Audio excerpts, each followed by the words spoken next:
Здравствуйте, это эстонский язык со Светланой Амбре. Tere, see on eesti keel Svetlana Ambrega. И сегодня у нас с вами еще один глагол мочь в эстонском языке, четвертый jaksama. Вы научитесь прилагать этот глагол в настоящем и в прошедшем времени. И теперь начинаем. Ja nüüd alustame.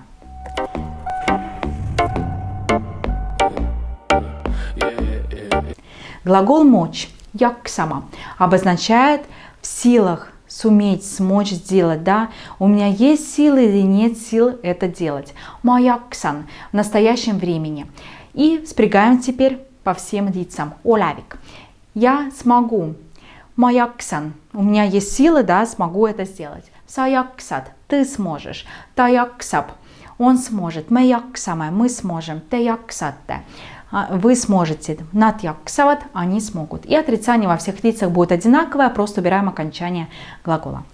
Итак, а теперь спрягаем в прошедшем времени. Здесь тоже все просто. Берем корень ма инфинитива, добавляем признак прошедшего времени. Итак, и окончание. Ma jaksasin. Я могла, была в силах это сделать. Sa jaksasid.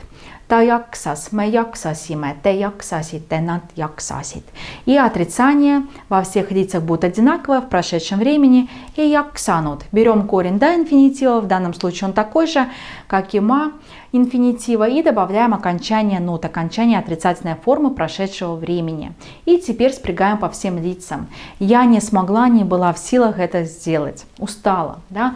Ma ei jaksanud, sa ei jaksanud, ta ei jaksanud, me ei jaksanud, te ei jaksanud, nad ei jaksanud. Väga hea. Очень хорошо. Теперь вы знаете 4 глагола мочь в эстонском языке и умеете их спрягать в настоящем и в прошедшем времени. И теперь увидимся в следующем видео. Ja nüüd näeme järgmises videos. Head aega!